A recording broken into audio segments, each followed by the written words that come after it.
Hello, everyone.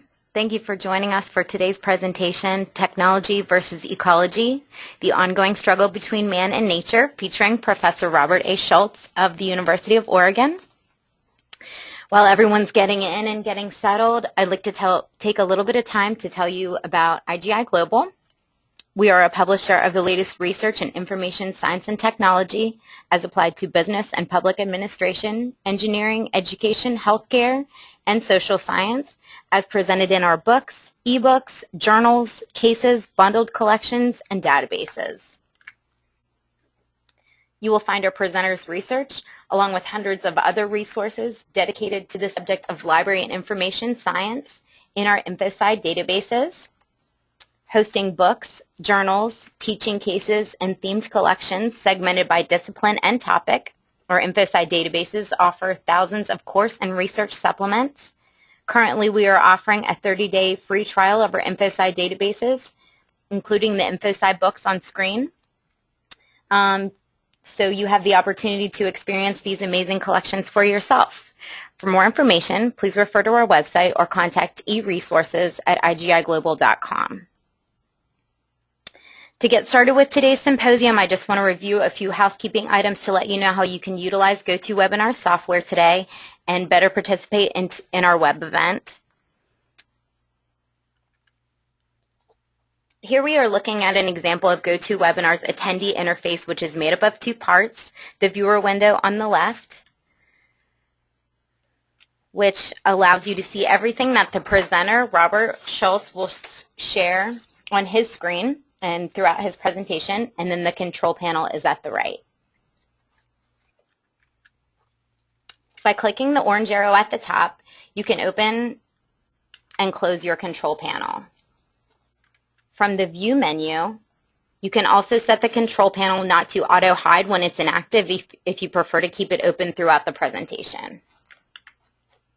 The audio panel provides audio information. By default, you have joined the webinar via mic and speakers. Click the audio setup to select your computer, speaker, or headset devices. If you prefer, you can join the audio via telephone by selecting Use Telephone. To use your telephone, just enter the audio pin that is listed. Today's webinar will be very interactive and collaborative. Professor Schultz will ask several questions requiring your feedback and your personal experience. Please use the hand raise button to answer his questions and respond. You'll find that button in your attendee functions, and you can raise your hand as he asks questions. We'll also reserve time at the end of the presentation for a question and answer, but if you have a question you'd like to ask at any time, you can type it into the question box. Skipping ahead. We're also going to be using polls today, so please feel free to participate and give us your feedback so we can all collaborate in this webinar today. As a final reminder, today's webinar will be recorded, and everyone in attendance will receive an email with a link to view today's event. Thank you for taking the time to join us. Now I would like to introduce our featured speaker today, Professor Robert Schultz. Hi, everyone. This is Bob Schultz. Welcome to the webinar. Okay, today's presentation is based on my forthcoming book, Technology versus Ecology, Human Superiority and the Ongoing Conflict of Nature. That book should be available very shortly in September of 2013.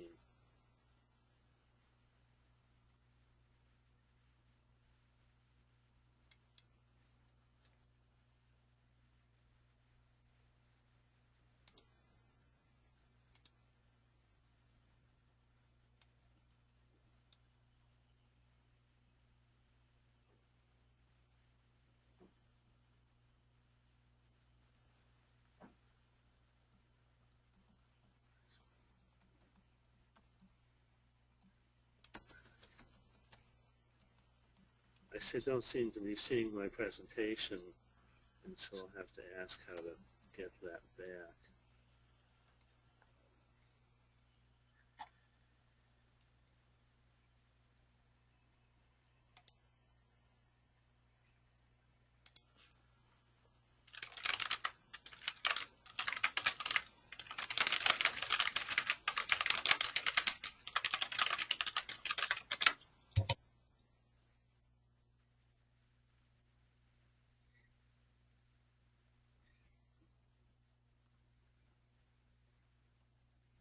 Okay, I'm just going to go ahead. I can't see what I'm talking about, but I'm assuming it'll be okay.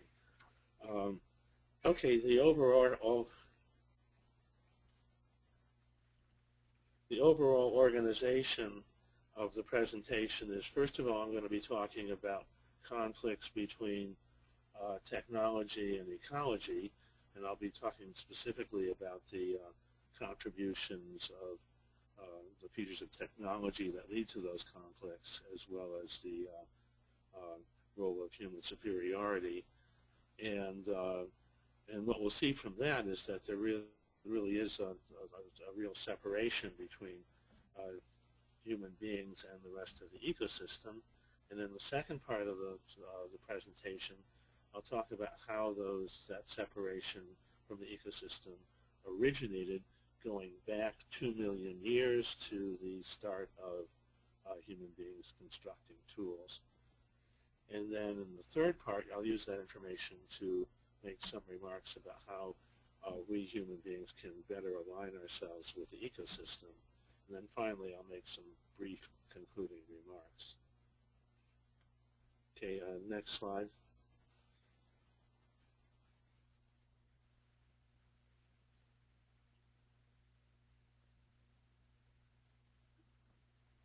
Okay. Now, it's certainly true to say that this is about the conflicts between technology and the ecosystem. It's certainly true to say that human beings are part of nature, but some say, some authors say that this means that everything human beings do is natural, including all of technology and modern technology. This means that if human beings manage to turn the planet into a lifeless desert, that too would be natural. So I think that's the right way of looking at it. That some parts of nature are things that we really wouldn't want to have happen.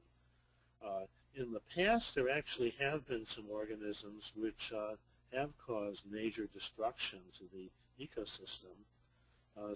Some, I think, tens or hundreds of millions ago, there was an organism called the stromatolite.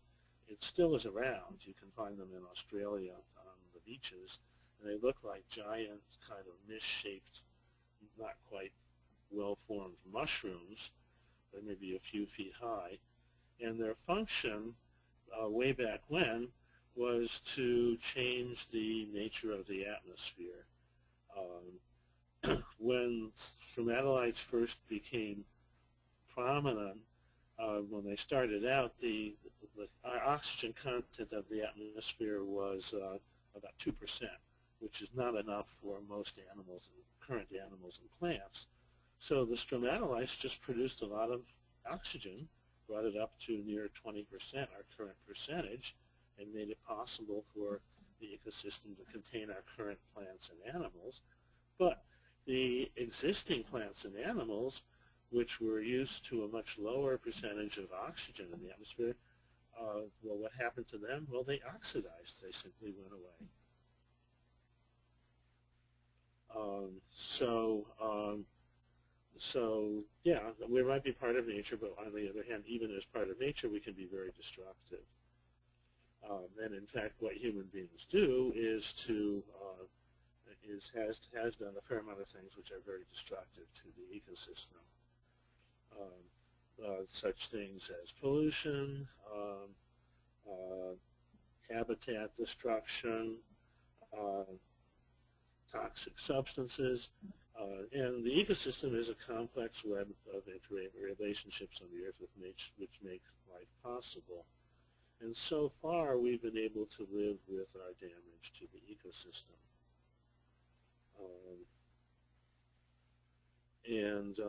But there's a fairly recent change in the last, say, 50 years or so, which I think is very disturbing, and which I think has changed my view about what we need to do, how we need to react to our situation. And that change has been global disturbances to the ecosystem And the two instances I think that are important are ozone layer destruction and global warming or climate change, which threaten the entire ecosystem. And I think that's a new situation.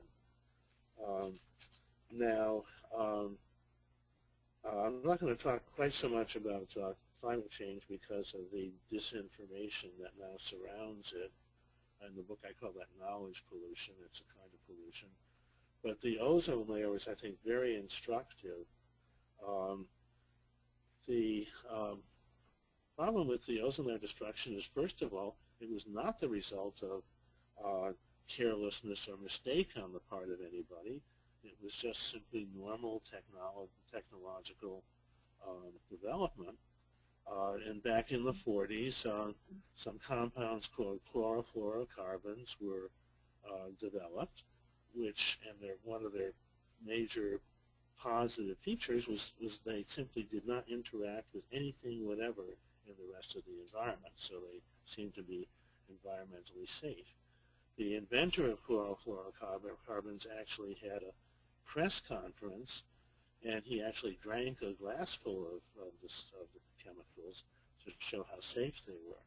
So they ended up in air conditioners and lots of industrial uses. And then back in the 80s, it was suddenly people noticed that the ozone layer, which protects us against ultraviolet light, was disappearing. Holes were appearing over the South Pole and eventually over the North Pole. The difficulty with losing the ozone layer is that the extra ultraviolet light is very destructive to the rest of life forms. Just as an example, if without the ozone layer, if you went outside to get some sun, nowadays in a tropical area, it would take about 20 minutes for you to get a sunburn. With no ozone layer, you would get a sunburn within seconds. Your skin would blister. Other possible bad effects would be the loss of the ozone layer would interfere with plants germinating and also with the food chain in the ocean. That would be drastically reduced. So the consequences were bad. And in this particular case, something very interesting happened. This is again back in the late 80s. And I have a question for you now. The question is, can I see a show of hands of which of you are familiar with the Montreal Protocol?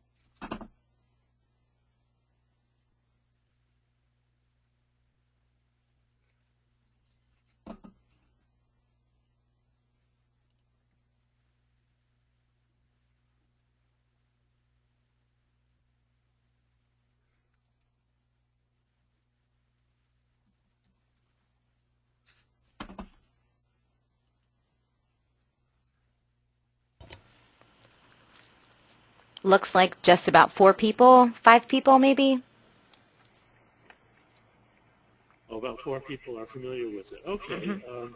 So I'll say a little bit about it. If everyone had been familiar with it, I could just kind of presume that information. The Montreal Protocol was an agreement by all the nations on the planet, including the developing nations, not to use these chemicals. The predicted result is that those chemicals are being phased out, and the predicted result is that the ozone layer will return to normal within maybe 50 years. Now, there are 2 problems. One is that it is not easy to produce that agreement. There was a lot of touch, and it was lots of developing nations were not that interested, but they were finally convinced that they needed to do it. So it was not easy to do. And the other problem is that something else is now happening. This just was discovered a couple of years ago.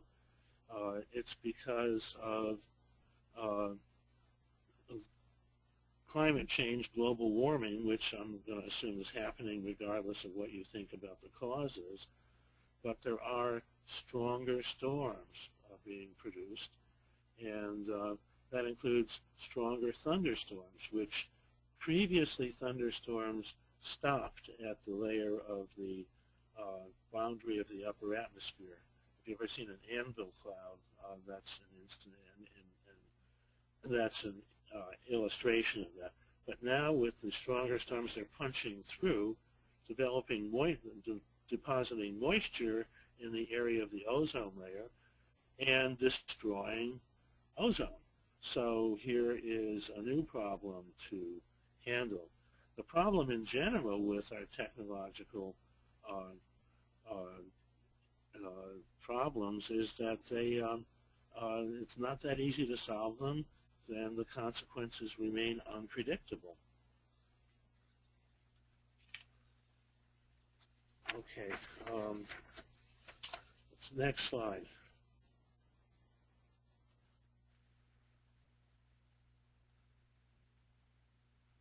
Okay, so one of the other contributing factors here is that when people use technology, the background human attitude is that they have the perfect right to do whatever they feel like to the rest of their environment. And I don't believe there's any version of human superiority which supports that.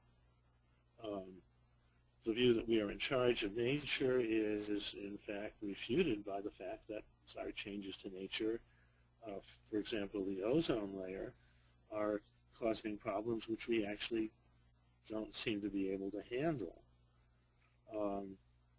Another view is that we're not part of nature, and I think that's refuted by the presence of the correctness of the theory of evolution. We did evolve from other animals, and we are part of nature. Another version, which is kind of interesting, is called cheerleader superiority, which I call cheerleader superiority, and I think it takes its name from the function of cheerleaders at a sports event. Even though and related things, even though that your team may be absolutely horrible and likely to lose, still in all you say, we're going to win, and that's going to increase and that cheerleading is going to increase our chances of survival. In the case of our environmental problems, I think that's totally inappropriate. The last one is physical superiority, which is in the next slide. Next slide, please.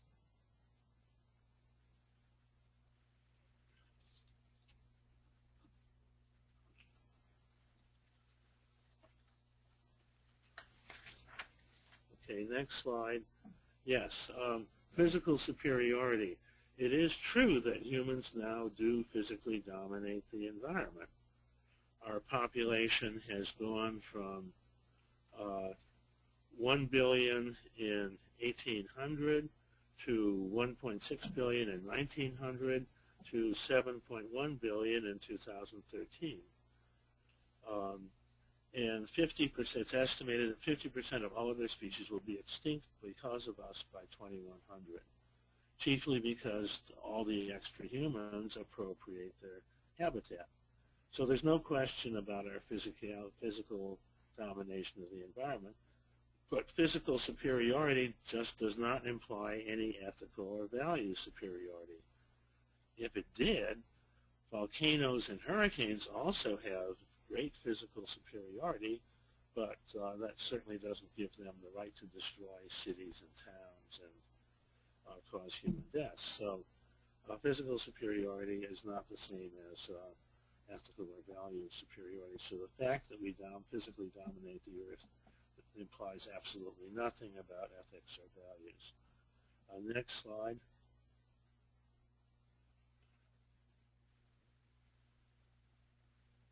Okay. Now we missed. No, okay. We didn't miss a slide. Okay. This is a very brief history of technology. For each stage of technology, I've listed the characteristics, how long that technology has been around, and its environmental impact. I call proto-technology simply early tool development, and that started approximately 2 million years ago. And the environmental impact of that is the creation for the first time of a purely human space. And I'll go into that a little bit more in the subsequent slide. Classical technology dates from about 10,000 years ago. It is the technology of farming and civilization, and its environmental impact is environment for human use. And the environment is created strictly for human use. Modern technology, and this is, I think, what we need to be concerned about, and postmodern, what I call postmodern technology, basically starts with the Industrial Revolution, and it's been around in not 250,000 years, but rather just 250 years. And modern technology, for reasons which I'll go into very shortly, continually conflicts with the rest of the ecosystem. The conflict between farming and civilization with the environment is also there, but nowhere near as strong. And postmodern technology has only been around for 100 years. The characteristics are mainly the use of petrochemicals and plastics, and it's been around for about 100 years, and it produces products typically which are completely incompatible with the ecosystem and cause problems in dealing with them in connection with the ecosystem. For example, plastic bags, which are easy to produce, are now produced huge patches of disintegrating plastic material, since they don't biodegrade. In the Pacific Ocean, it's called the Great Pacific Garbage Patch. It's a huge amount. I think it's almost 100 miles across. So, okay, so that's a short history of technology, and how does that concern us? That's the next slide.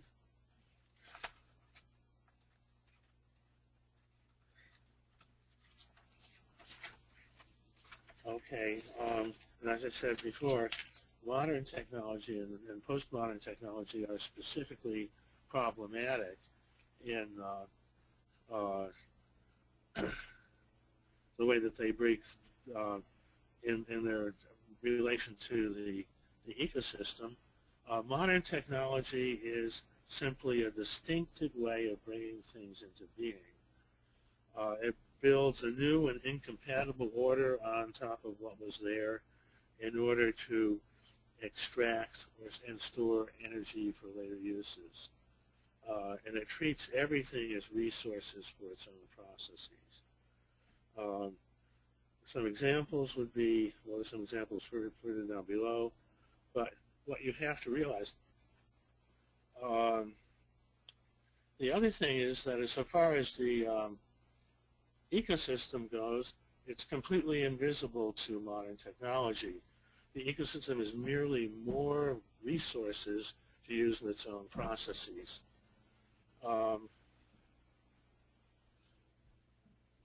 Okay, some examples would be a forest with its ecology simply becomes timber resources. Human beings themselves become human resources.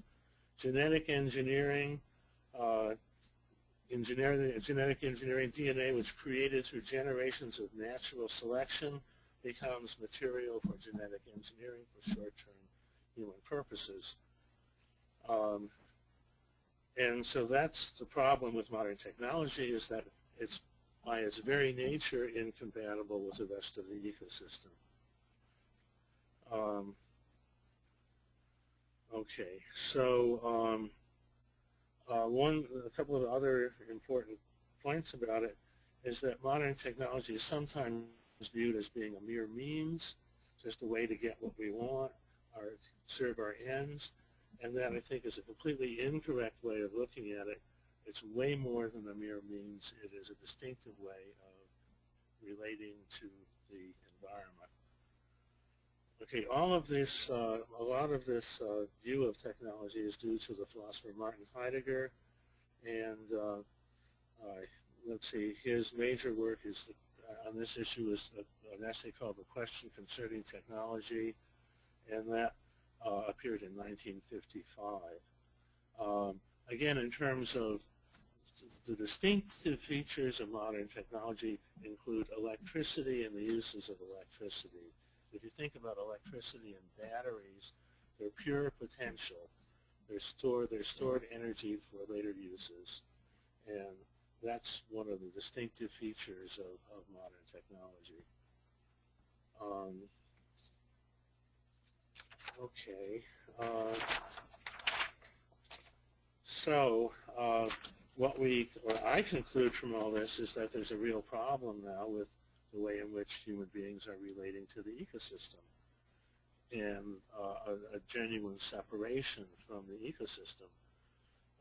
So the question is, how did that separation come about? And we'll see the answer to that in the next few slides. Next slide, please.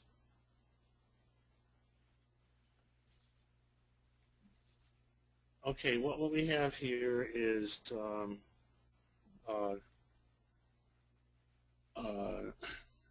historical evolution of separation from the ecosystem, starting with the mode of life of hunter-gatherers, which is still practiced by some remote tribes in Africa and South America. That mode of life has been practiced for approximately 4 million years. The actual start of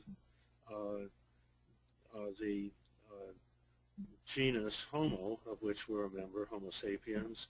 The earlier members include Homo habilis and Homo erectus. And what those hunter-gatherers did develop over that time period, mainly in the last million years, were complex tools which they ended up storing and reusing. And the importance of that is that it really does create for the first time a special human space, a dedicated human space, which contains implements used for altering the rest of the environment. Other types of separation include fire, which enables people to control the environment, clothing, which again is an environmental control, and then also the creation of representations, which allows for control of the environment in various interesting ways, especially in later developments such as writing. Okay, so now we have approximately 4 million years of hunter-gatherers, and then about 10,000 years ago, that mode of life changes. For the first time, people become farmers. They're sedentary. They live in fixed places, and they can choose which plants and animals they want to raise and harvest. Then a little bit later, 7,000 years ago, civilization arises. It might be 5,000 to 7,000. The numbers differ a little bit. And with civilization, there's a freedom from producing food that's produced by other people.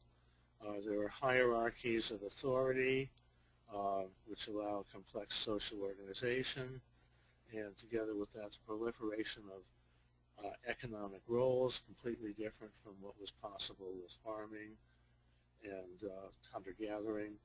And then ultimately, about 5,000 years ago, writing begins to appear, with, again, much greater control of both the environment and of each other.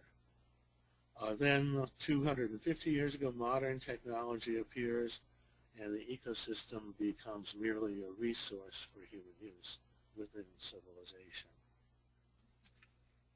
Note the time periods on these. Farming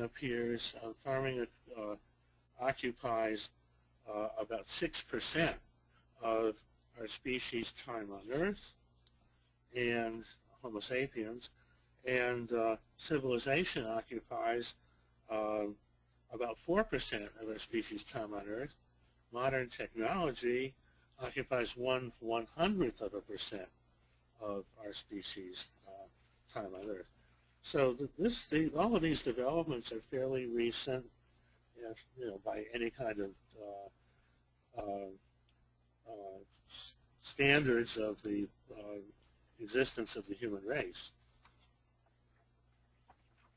Okay, I'm now going to talk a bit more about the transition between hunter-gatherers and farmers, and the transition from farmers to civilization. Next slide, please.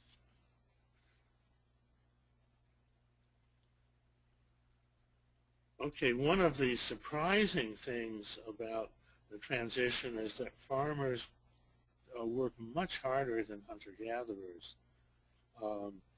The estimate is that, well, as you know, even today, farmers tend to work from dawn to dusk, and hunter-gatherers normally spend about 20 hours per week, gathering and preparing and food. So that's much harder. The other really surprising thing is that once you start farming,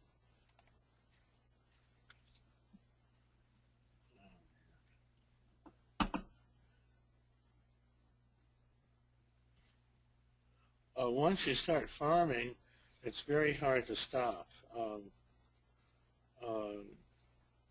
One of the reasons for this is that hunter-gatherers, because they're constantly on the move, they can't have children very often. They can only afford to have children every 4 years or so. And, because they have to carry the children when they move around, which they do very frequently. Whereas farmers don't have the constraint at all, and they can have children every year. So the result is that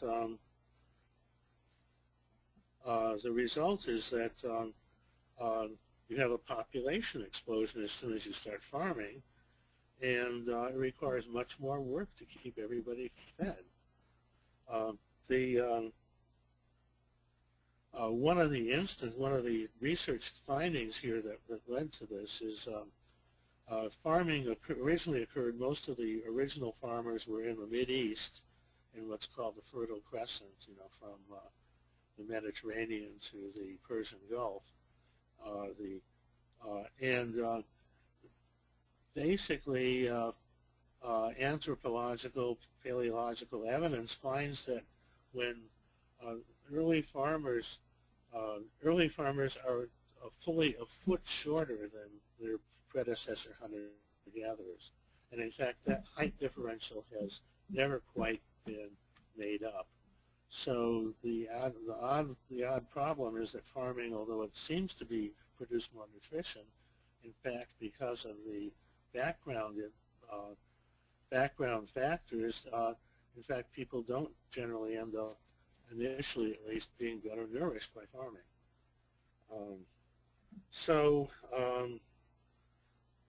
One of the questions here I'd like to ask you in the light of this information is, do you think that farming was generally a big improvement over hunter-gathering?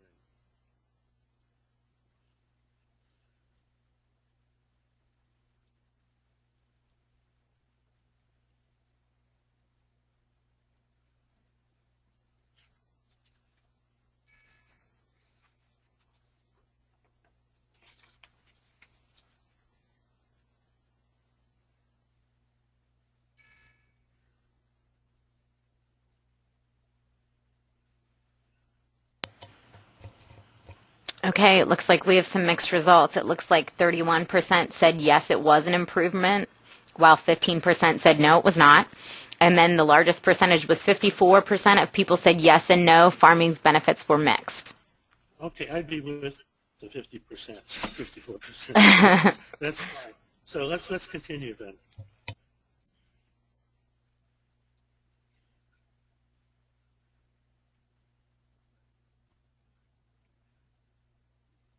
Actually, just for a little bit of thing, if any of you are familiar with the author Jaron Diamond, who's written on these topics,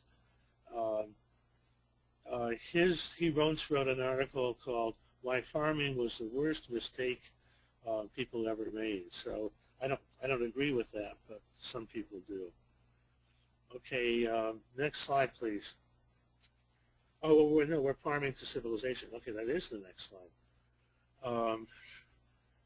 Okay, now, so farming, in spite of the extra work, does make civilization possible by producing a food surplus, and some people are therefore free from work producing food.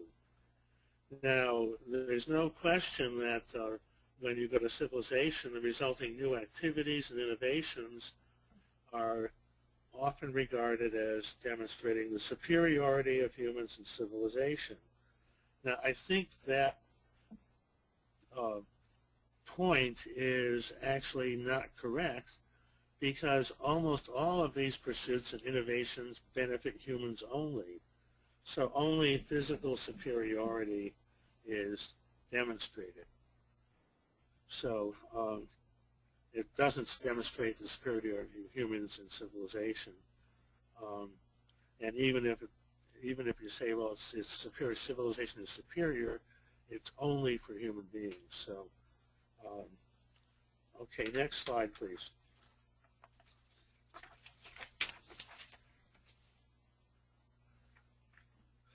Now, the problem with civilization in the ecosystem is that civilization is almost completely separate from the ecosystem. Civilized humans regard themselves as superior to hunter-gatherers, who are called primitive, or farmers, who are called rustic.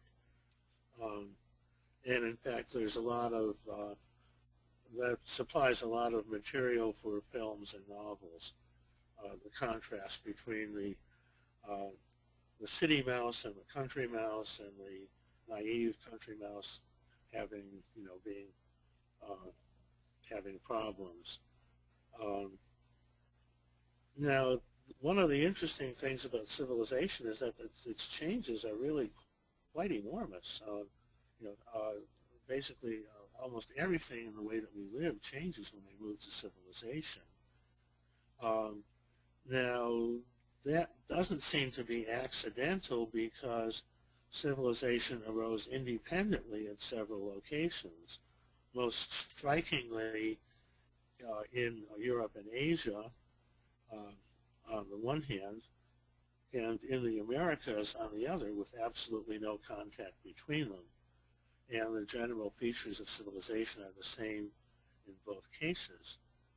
So as yet, in my research, I don't think there's really a completely good answer as to why civilization arose. In the case of farming, I think there is a pretty good answer, but which I didn't go into, but it basically has to do with the appearance of domesticable plants and animals at several locations at a particular time.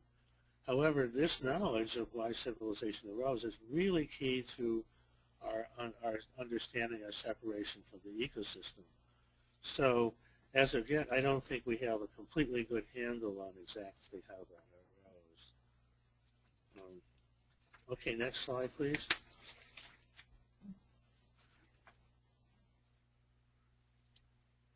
Okay,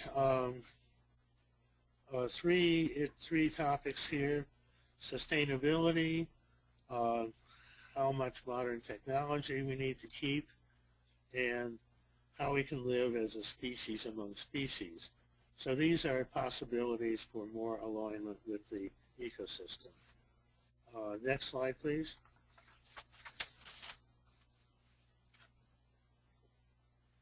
Okay, sustainability is equilibrium with the ecosystem. And therefore, sustainability is not unlimited economic and population growth, or it is also not protecting biodiversity through corporations. Both views have been held as part of sustainability, The first one I think is it just doesn't make sense. The second, protecting biodiversity through corporations, was advocated by the biologist, the eminent biologist E.O. Wilson, and I think for various reasons that I'll go into shortly, I don't think that's really a great idea either. What I've presented below are three growth curves. The first growth curve is impossible in a finite environment. Just simply that you just keep growing more and more and more and more without end. However, some people try to do this. Walmart, for example, announces that that's its mission, is to grow completely without end. When people try to implement this curve, usually it leads to not to really good results. One example is the housing crisis of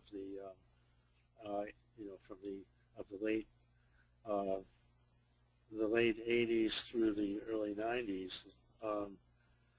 Essentially, what happened is that the banks thought that housing prices were going to continually go up, the curve to the left, and so therefore they didn't have to worry about how good their loans were, because they could always just foreclose and sell the house for a higher price. What happened was, in fact, the curve to the right, or some version of it, namely things grew, and then it built on itself. This is called the bubble curve.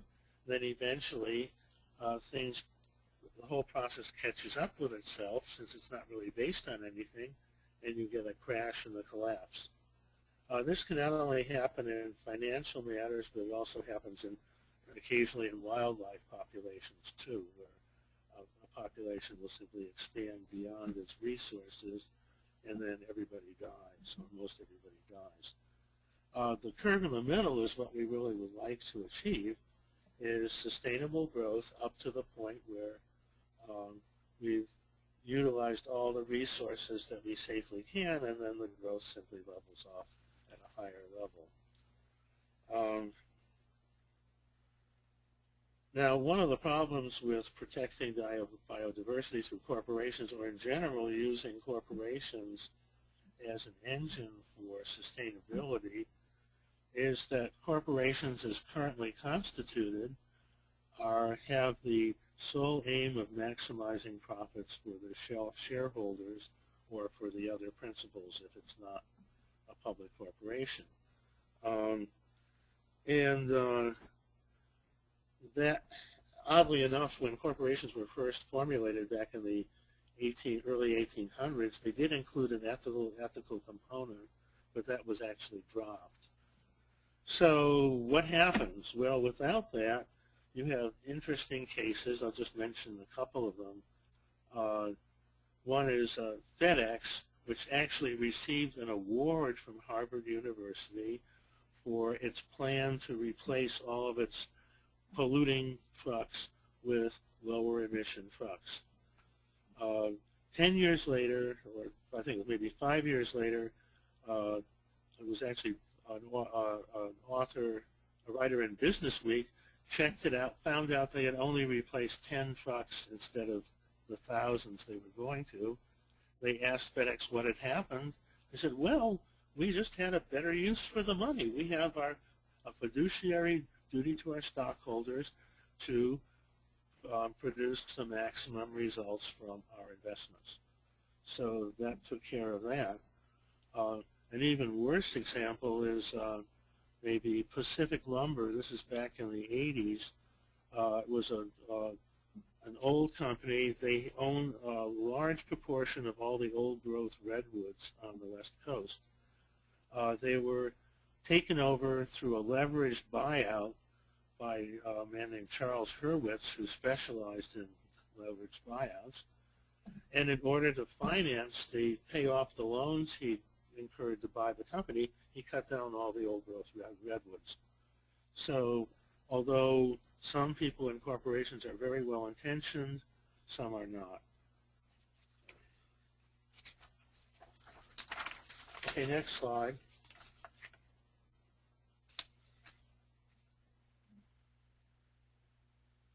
Okay, now these are my conclusions, and you may or may not agree with them, but I think they make, although they're surprising, they make some sense. First is the fact that modern technology enables a large part of our economy is not a good reason for keeping it. And then, well, the third bullet is actually the critical one. The role of modern technology needs to be reduced because of the ongoing threat of catastrophic environmental consequences. And there's nothing within technology itself that's going to prevent that. And I think that's why the ozone layer example is so important. However, in spite of all that, we need to keep modern technology, or at least part of it, because it's essential in order to deal with the damage of modern technology to the ecosystem. For example, handling climate change is, I think, is almost impossible without modern technology and satellite technology to monitor the weather and the climate.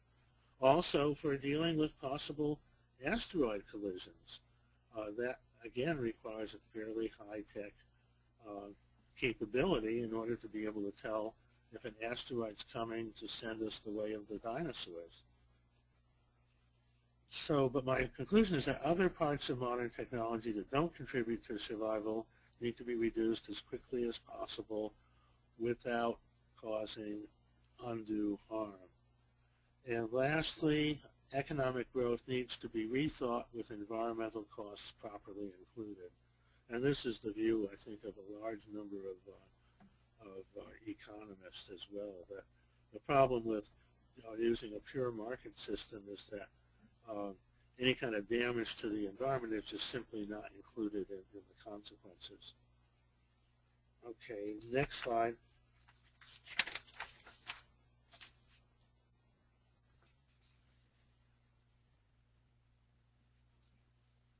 Okay, so if we're going to live as a species within species, we need to consider what the distinctive features of our species are that would be compatible with our living within our means within the ecosystem. And I think those distinctive features are, first of all, the ability to learn, and secondly, the ability to create representations. We saw that back in the development of technology, which allows us to assume multiple points of view. That is, we can take other points of view besides our own species and consider ourselves alongside them. Then I think also that therefore, a legitimate species goal is to learn as much as we can about our surroundings and not to appropriate everything around us in a mindless attempt to expand endlessly. Interestingly enough, some of our fellow species, namely dolphins and whales, have brains that are at least as complex as ours, but they don't use them to expropriate the environment. And the $64,000 question is, what are they using them for? Because a large brain takes a lot of energy to maintain. And so I think our other goal is to determine what the proper role of our kind of species is in the universe. Our kind of species is aware of itself and the universe, and this is happening through us as social animals. One of the authors that I read in conjunction with this book put it this way, that his name is Robert Nadeau, and he said, look, if for some reason or other our species, we manage to destroy our ecosystem and also ourselves, what would happen is that a rare opportunity for consciousness in the universe will be lost forever. So I think this is something that we ought to keep in mind. Okay, next slide.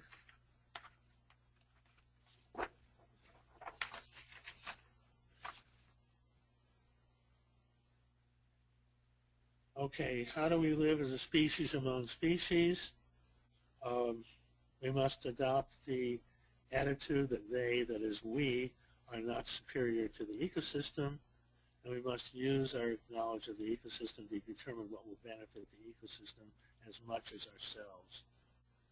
The goal of unending economic growth must be abandoned. That is absolutely not sustainable.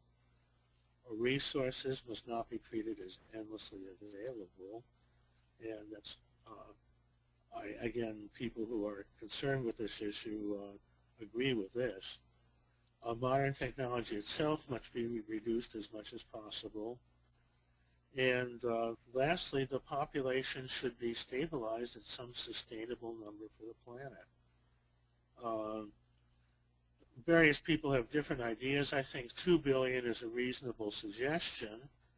And of course, any human-enabled reduction must be voluntary. You don't want to go off exterminating anybody to reach this kind of goal. And unless we adopt these goals, rather than being a superior species, we will be a biological mistake. And I do have a question here. It depends on a little bit of a back comment. This observation was due to Professor Alan Ross Anderson, who passed away many years ago. And if you go, remember the slide way back about population growth? In 1800, there were 1 billion humans on the planet. With that 1 billion population, we had one Mozart, one Kant, and then one of a number of other really important people in the development of human culture and society. With 6 billion, or 7 billion, which is what we have now, shouldn't we have 6 Mozarts and 6 Kants? And we don't. So the question is increased population a benefit in itself? And so here's your final question here.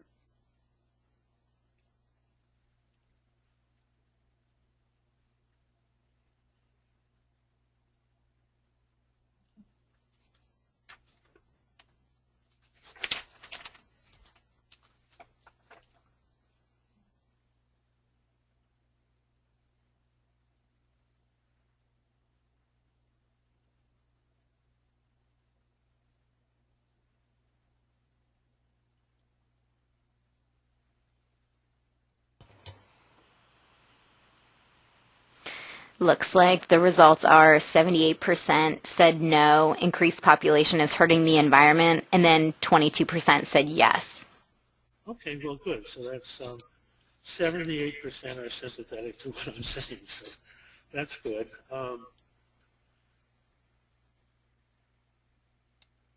80%, okay, even better. Okay, great. So we now move on to my, that's pretty much my presentation. I have some concluding remarks,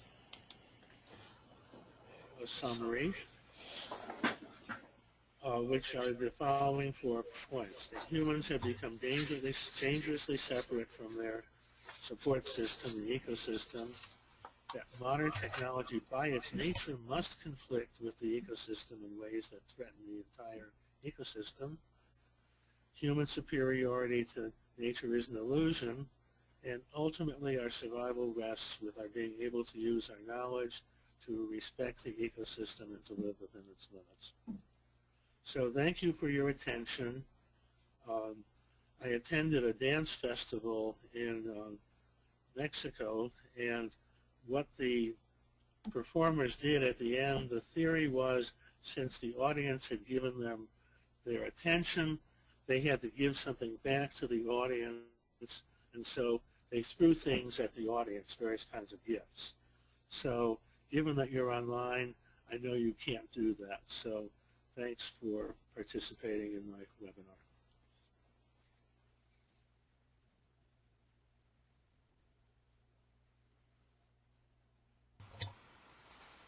All right, just to close up, hello everyone again. And thank you, Bob, for the wonderful presentation. We're so glad that everyone could join us. Just to kind of wrap up, I just want to see if anyone has any questions for Bob about his book or the presentation today, anything that was discussed. Feel free to type them into your question box. We would love to address them.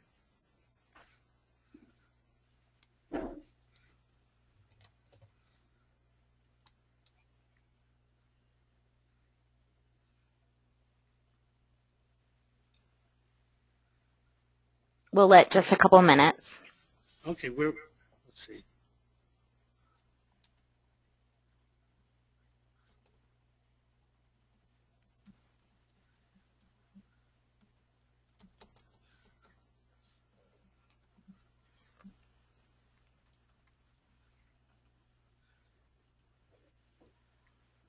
Looks like we have a couple thank yous.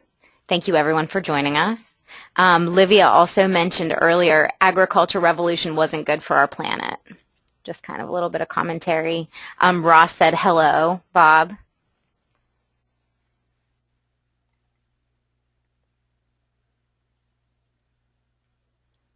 Ross also asked, do you envisage a time when we humans destroy our resources entirely? That could happen. I think that scientists who are considering the whole question of resources do think that if we continue using resources at the current rate, we're just going to run out in about 25 years.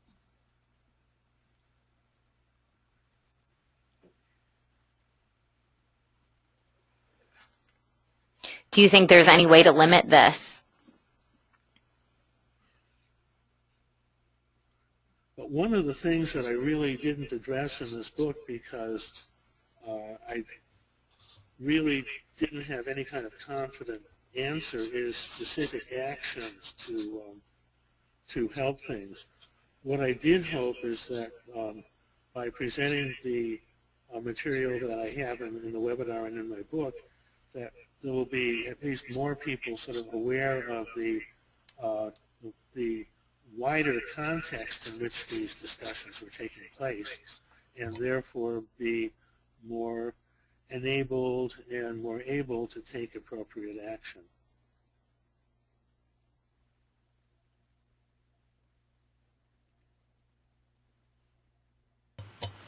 Khalid asks, do you think technology in some ways is helping nature as well as harming it? In some ways, but if it's also destroying I actually said that. I mean, in order to monitor the bad effects of technology, you have to use technology. So definitely it's helping in some ways, but when you get the possibility of, without any kind of ill will, technological developments causing the extreme damage to the entire ecosystem, I think you've got to be very, very careful about, just giving a blanket okay to using technology.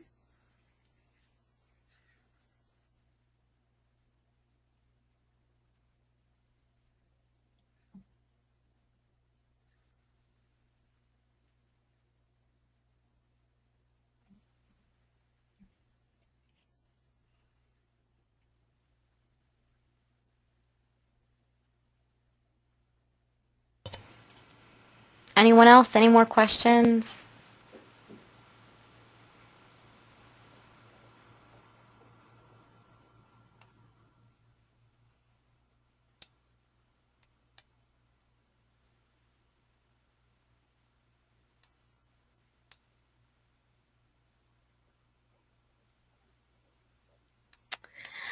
We had a few more thank yous for the presentation.